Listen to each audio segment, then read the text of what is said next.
আজকে একজন সফল কাতার প্রবাসীকে জিজ্ঞাসা করবো তার জীবন কাহিনী কিছু। আসেন।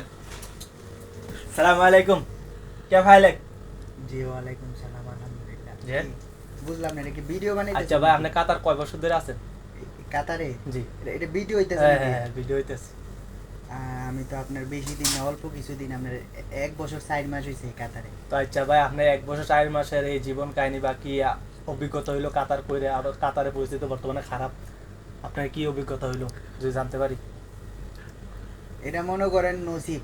বিশেষ করে কাতারে আসছিলাম ভালো একটা কিছু করবো। এখন যে নিয়ে আসছিল বলছে যে আমারে ভালো একটা কাজ দিব, হুম। তো ওইটা বলে আনছে। এখন আয়না দেখি কথা কাজে কোনো মিল নাই, যেখানে যাই ওইখানে বাট পারি। আচ্ছা ভাই, আপনি তো খানা বা থাকার বা আকামার কোনো সমস্যা নাই? না না, এটা সমস্যা বলতে বহুত সমস্যা, না ফ্রি ভিসা না। হুম। আমি তো আর কোম্পানির না যে আমারে আকামা এবং কি থাকা এবং কি আপনার বছর শেষে আইডি মেরে দিব, এগুলো সব কোম্পানি দিবে এমন না, আমার এটা নিজে সব কিছু করা লাগে। আচ্ছা ভাই, যাক, আপনার সব কিছু ঠিক আছে, তো আপনার দালালকে নিয়ে কিছু বলতে চান?